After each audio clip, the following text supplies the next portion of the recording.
First contact. The Ver Empire had conquered 1,000 worlds. Not merely conquered, they had mastered them. Their expansion across the galaxy was methodical, precise, and unstoppable. Each new Deathworld they encountered became another trophy in their collection, another testament to their superiority. They had evolved on a planet where the very air crystallized your lungs, where predators the size of mountains hunted in the eternal twilight. The Ver knew hardship. They understood survival. Or so they thought.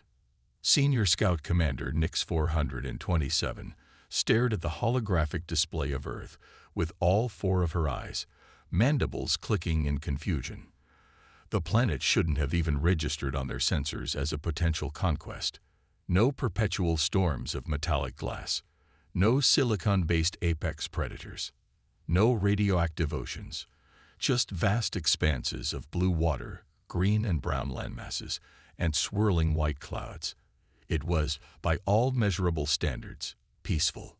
"This can't be correct," she muttered, scrolling through the preliminary data. "Run the atmospheric analysis again." "Already done, Commander," her science officer replied. Nitrogen-oxygen mix. Mild greenhouse effect.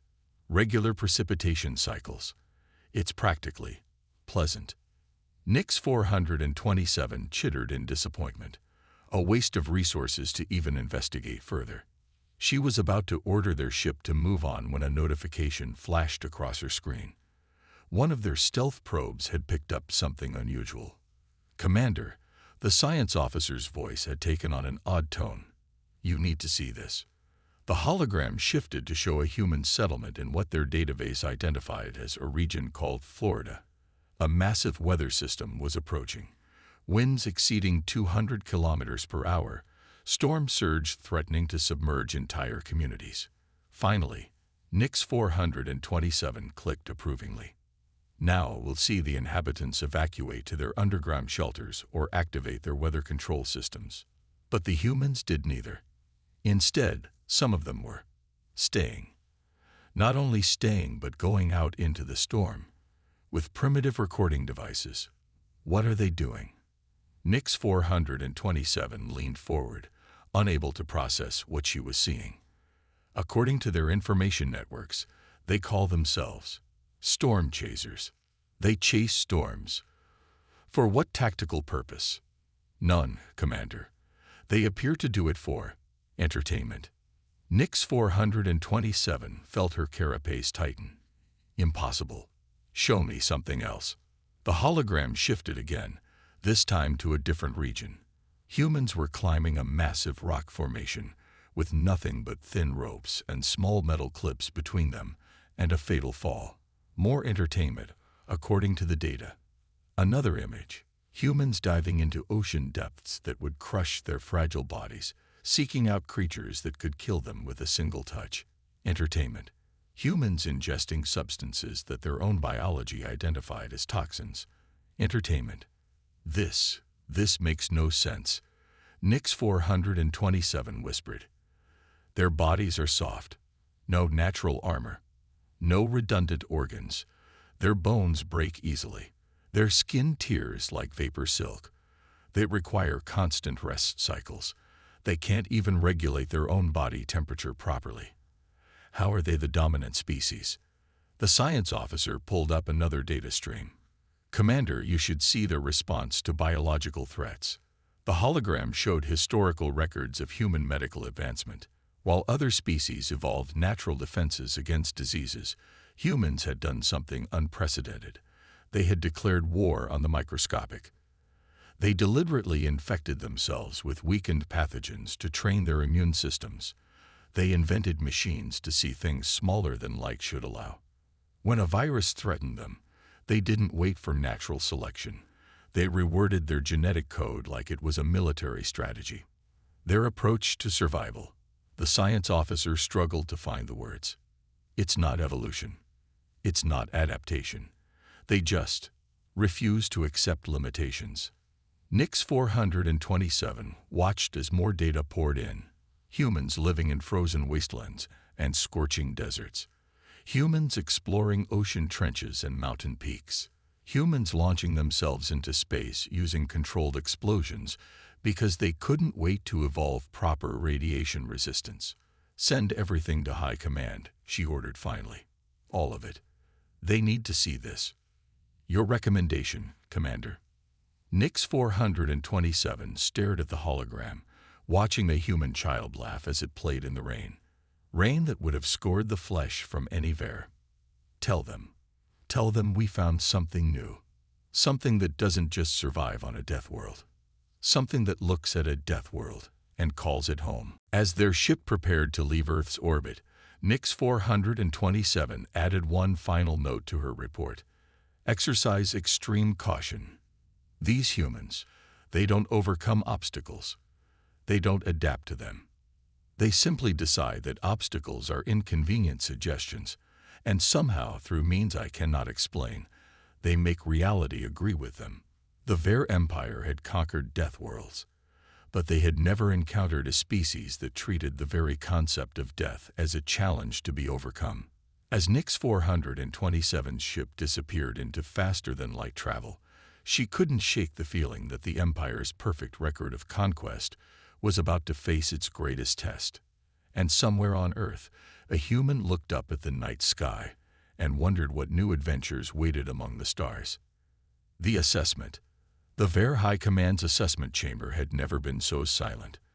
20 of the Empire's most accomplished military strategists and xenobiologists sat around a crystalline table, their armored carapaces reflecting the holographic displays that filled the room with scenes from Earth. Grand Strategist Kex 001, her battle-scarred exoskeleton bearing the marks of 100 conquests, spoke first. "This data must be corrupted," she declared, her secondary arms twitching with agitation. "No species could survive with such reckless disregard for self-preservation." The images kept playing. Humans diving from orbital platforms with nothing but fabric to slow their descent. Humans deliberately depriving themselves of sleep to solve complex mathematical problems.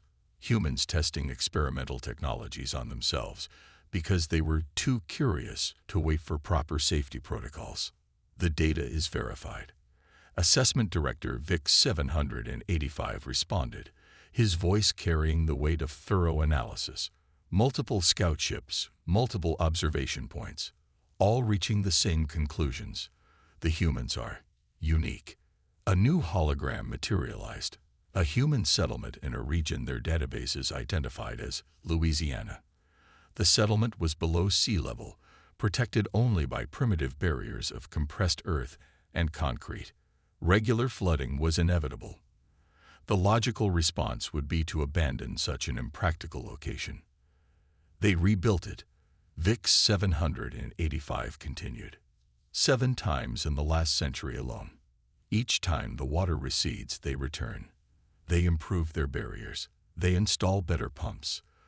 They refuse to accept that some places are not meant for habitation. Another image replaced the first, humans exploring a cave system filled with toxic gases. Their scientists discovered that certain deep caves contained atmospheres that could kill them in minutes. Their response. Vic 785 clicked his mandibles in disbelief. They invented portable air supplies and went deeper. The chamber erupted in chittering whispers. Grand Strategist Kex 001 raised a limb for silence. What of their military capabilities? Surely a species so cavalier with their existence cannot pose a serious threat. Vic 785 activated another hologram sequence. Their approach to warfare is as baffling as everything else. They have no natural weapons, so they created artificial ones. No armor, so they built machines to fight for them. When faced with superior forces, they don't retreat, they innovate. The display showed historical battles where human forces, hopelessly outmatched, achieved victory through what the Ver could only describe as controlled insanity. Soldiers swimming through freezing waters to attack from impossible angles. Engineers turning construction equipment into weapons. Civilians transforming their daily tools into instruments of resistance. They call it thinking outside the box, Vic 785 explained. Though we have yet to understand what this box is or why thinking should be constrained to it in the first place. A younger strategist, her carapace still gleaming with the sheen of recent metamorphosis, raised a trembling limb. But surely they have limits, physical constraints they cannot overcome. VIC 785 projected a final series of images. They discovered that their bodies couldn't withstand the vacuum of space. Instead of accepting this limitation, they built pressurized suits. When those proved too cumbersome, they developed better ones. Now they talk about modifying their genetics to survive in space naturally. They discuss terraforming other planets as if reshaping entire worlds is a logical solution to their biological constraints. Grand strategist Kex 001 stood, her massive frame casting shadows through the holograms. Your recommendation, Director? VIC 785 took a moment to compose his thoughts. The humans have a concept they call impossible. They use this word not as a declaration of futility, but as a challenge. When told something cannot be done, they take it as a personal offense.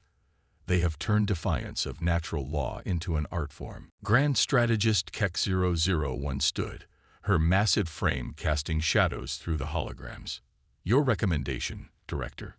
VIC 785 took a moment to compose his thoughts. The humans have a concept they call impossible. They use this word not as a declaration of futility, but as a challenge. When told something cannot be done, they take it as a personal offense. They have turned defiance of natural law into an art form. He paused, watching the faces of his fellow Ver as they struggled to process this information. My recommendation is that we approach with extreme caution. The humans' greatest strength isn't their technology, their resources, or their military might. It's their absolute refusal to accept that they have limitations. The chamber fell silent again, broken only by the soft hum of holographic projectors. The Ver had built their empire on the principle that every species could be understood, predicted, and therefore conquered. But how does one conquer a species that treats the very laws of nature as mere suggestions? As the assessment session concluded, a final image played. A human child learning to walk. The infant fell repeatedly, each time rising with greater determination. It was, perhaps, the perfect encapsulation of humanity.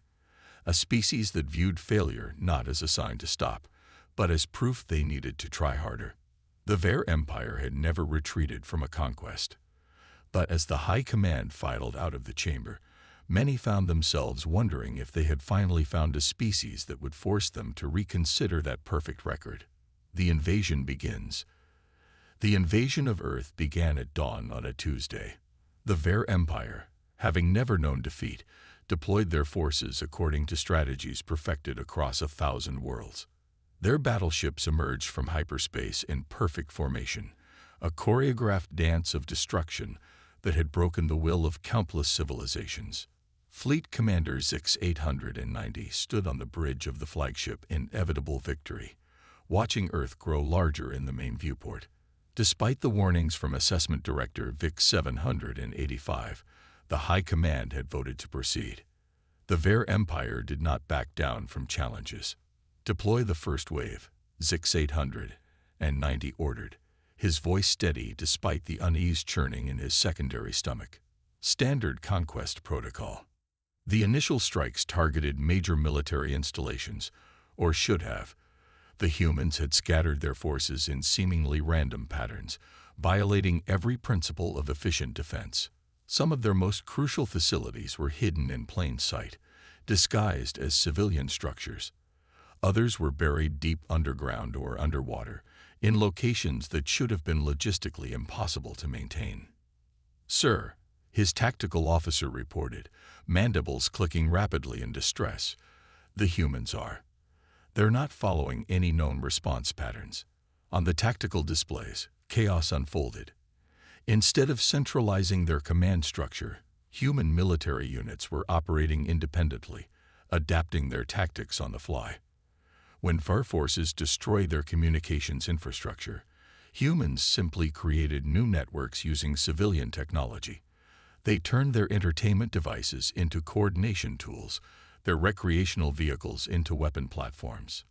Impossible, Zix-890 muttered, watching as a group of humans used something called a food truck to lure their ground forces into an ambush.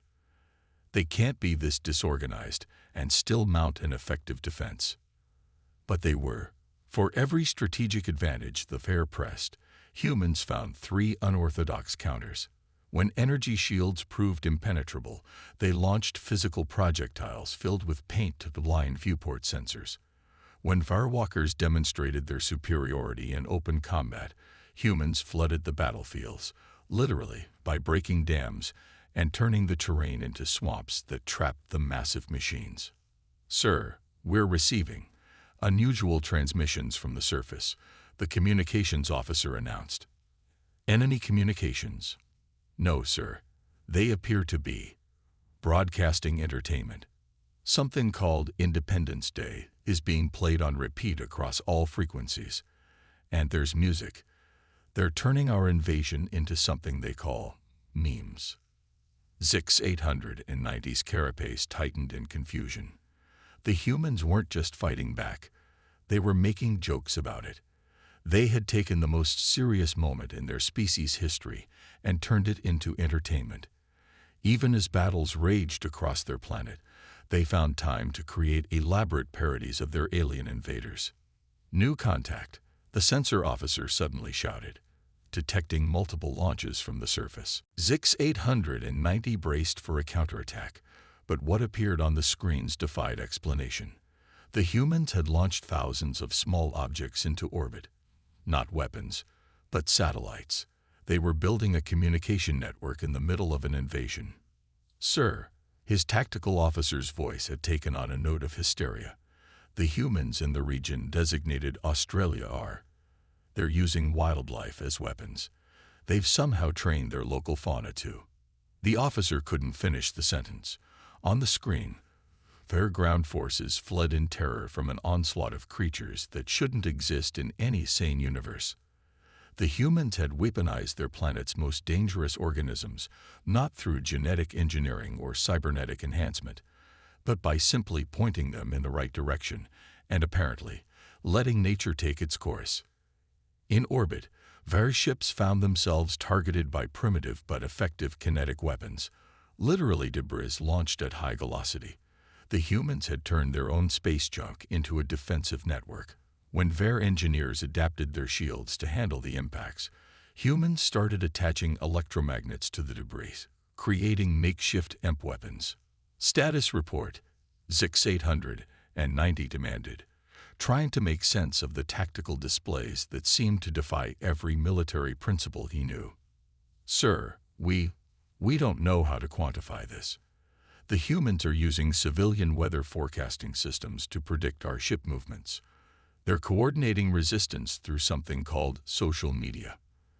There's a group using dating applications to organize guerrilla strikes." And the officer paused, double-checking his readings. "Someone just attempted to hack our command network using a modified gaming console." Zix-890 stared at the blue-green planet below, a world that should have been easy to conquer. The humans had no natural defenses, no unified military doctrine, no advanced technology by their standards. What they had instead was something far more dangerous, creativity born of countless generations spent turning survival into an art form. "Send word to High Command," he ordered finally. "The humans, they're not fighting a war. They're treating this invasion like every other challenge they faced. They're improvising, adapting, and," he clicked his mandibles in disbelief, "they appear to be enjoying themselves." As if to emphasize his point, another transmission cut through their communications, a planet-wide broadcast of something called Rick Astley's "Never Gonna Give You Up." Somewhere on Earth, a teenager had just rickrolled an alien invasion fleet. The Ver Empire was learning a harsh lesson. It's one thing to conquer a species that follows the rules of warfare. It's quite another to face one that treats those rules as mere suggestions and appears to be having fun breaking them. Unconventional warfare. 2 weeks into the invasion of Earth, The Ver Empire faced a situation unprecedented in their military history.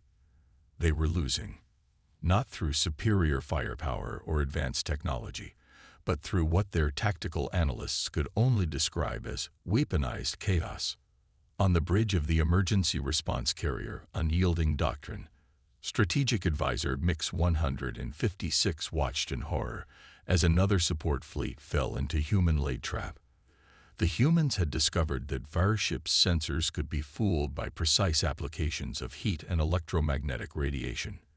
Their solution: they were using their planet's geothermal vents as natural cloaking devices, hiding entire naval fleets in the sensor shadows of underwater volcanoes.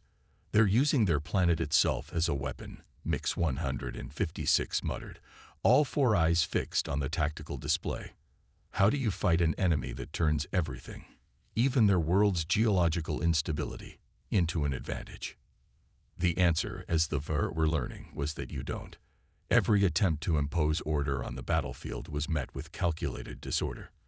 When Ver forces established secure perimeters, humans simply ignored them, using underground tunnel networks that had apparently been built centuries ago for something called smuggling. Some of these tunnels were so old that they didn't appear on any modern maps, except, somehow, on tourist guides. "Sir," a junior analyst called out, "you need to see this. The humans in the region called Silicon Valley have reprogrammed their clinging robots into electronic warfare platforms. They're using swarms of autonomous vacuum cleaners to disrupt our ground forces' sensor networks." Before Mix-156 could process this latest absurdity, another report came in. The humans had figured out that Ver combat armor was susceptible to certain frequencies of sound. Their response: they had mobilized something called death metal bands to perform concerts near fair positions, using modified stadium sound systems as acoustic weapons. Update from the orbital defense grid, his communications officer announced.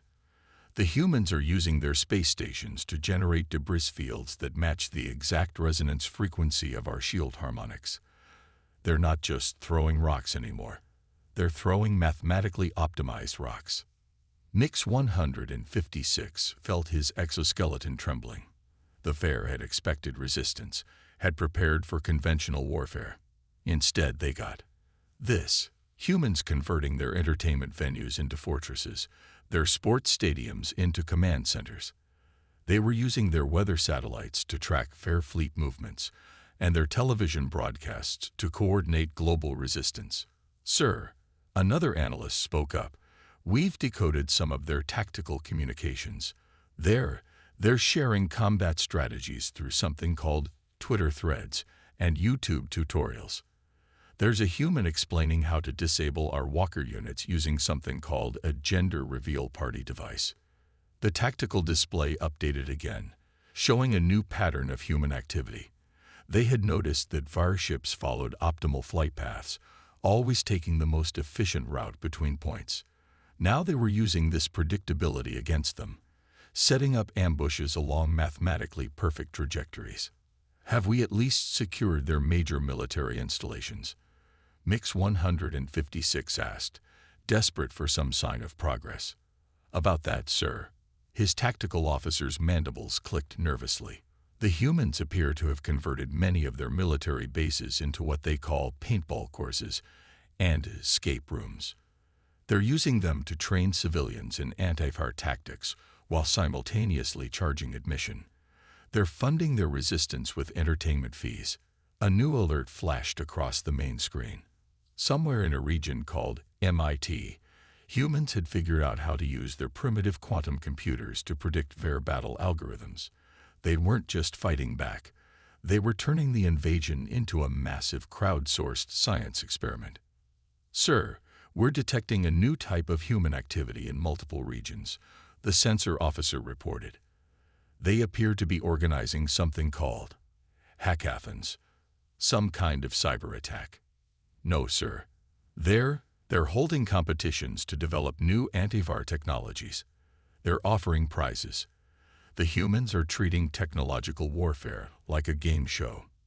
Mix-156 stared at the tactical displays, watching as human resistance patterns evolved and adapted in real time. They had no central command, no unified strategy, no standardized response protocols. Instead, they had millions of humans independently solving problems, sharing solutions, and implementing them with a speed that defied military doctrine. "Send word to Fleet Command," he ordered finally. "The humans, they don't just adapt to threats. They don't just overcome challenges. He struggled to find the words.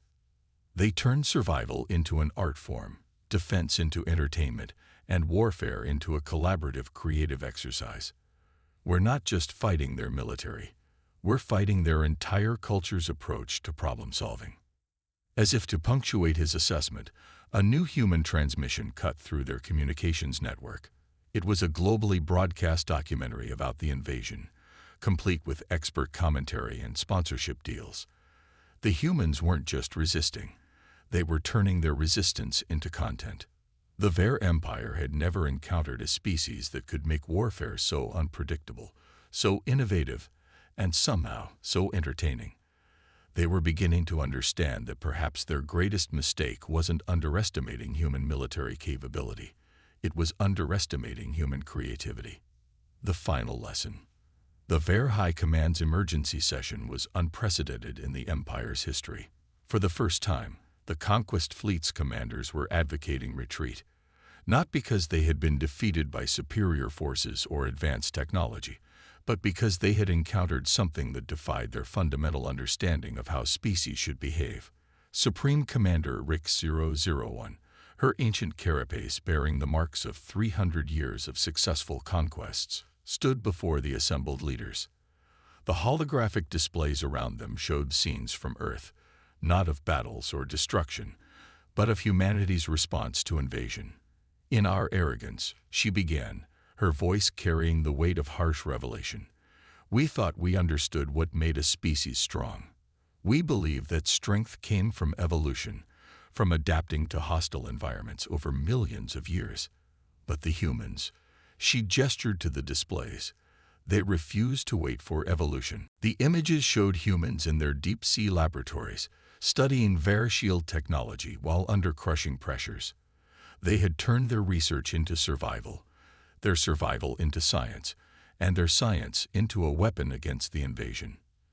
"When we attacked their power infrastructure," Rick-001 continued, "they didn't just repair it.